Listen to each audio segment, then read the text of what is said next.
NEET के exam के बारे में आदरणीय प्रधानमंत्री जी ने कहा है कि जब पेपर लीक का खबर आए तुरंत सरकार ने कार्रवाई किया और 13 लोगों को अरेस्ट करके जेल में डाल दिया गया है और साथ साथ जो छात्र हैं, स्टूडेंट्स हैं, उनका भविष्य को नुकसान ना हो इसलिए री एग्जामिनेशन नीट का प्राथमिकता दिया गया और री एग्जामिनेशन को सक्सेसफुली सफलतापूर्वक कंडक्ट किया गया और उसका रिजल्ट निकालने में कोई विलंब नहीं किया। तो दोबारा इस तरह का पेपर लीक ना हो इसके लिए सख्ती से कदम जो उठाया गया है, जिन्होंने पेपर लीक धंधे में जो लिप्त है, जो लोग दोषी पाए गए हैं, जिसको अरेस्ट किया गया है, उसको जेल में डाल करके प्रधानमंत्री जी ने यह अपील भी किया है कि उनका जो सजा है उसको सख्ती से सख्ती सजा कैसे दिया जाए उसमें सारा टॉप क्लास के वकील लोग भी साथ दें ताकि जो पेपर लीक जैसे पाप काम किया है उन लोगों को घोर सख्त सजा मिले और आगे पेपर लीक नहीं होने के लिए सख्ती से जो कदम उठाया गया है उसके बारे में भी प्रधानमंत्री जी ने जानकारी दिया। और प्रधानमंत्री जी ने यह भी कहा कि पेपर लीक सिर्फ एक राज्य का मामला नहीं है,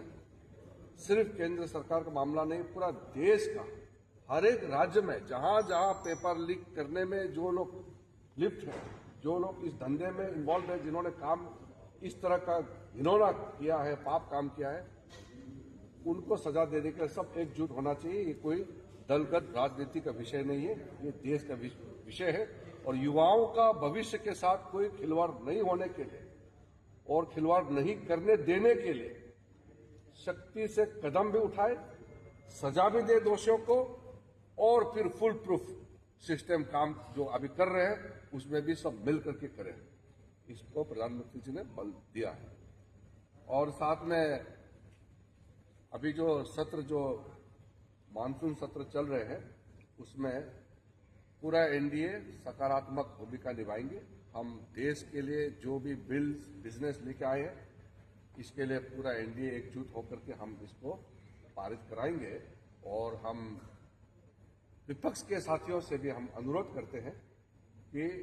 हम मतभेद हो सकते हैं अलग अलग पार्टियों का, लेकिन संसद देश के लिए, देश का भविष्य के लिए, युवाओं के लिए काम करें और इसके लिए हम संसद के सदस्य चुन के आए हैं, सब मिलकर के काम करें, इसमें फल। Sir, did PM speak anything about yesterday's protest? Prime Minister had stated very clearly that all those who were involved in paper leaks,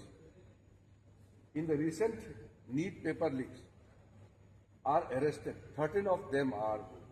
put into jail, and Prime Minister desires that these people should be given most stringent possible punishment. And also Prime Minister stressed that to prevent any future leaks for any examination for any state, we must come together to ensure that no matter these people, this gang, these people who are involved in paper leaks, they should be not only punished, but future leaks should be prevented by all stakeholders coming together for the sake of the youth of our country. The safety, security, and for the future prospect of our youth are our priority. So Prime Minister Modi ji has stressed that the youth of the country will not only be given full assurance for prevention of future paper leaks, but also to show them ways so that the youth of India can take a leadership role in the world. Prime Minister also mentioned about the success of the Sky Route, and this is a phenomenon in India. The youth of India are making tremendous success in different fields. So we will devote our time and energy and focus for the youth and for their future. Sir, जो कल मांग की गई थी प्रदर्शनकारियों की ओर से, क्या उस पर सरकार वो अलग विषय है। यहाँ संसदीय जो दल कमेटी है उसमें तो प्राइम मिनिस्टर का संदेश ही था।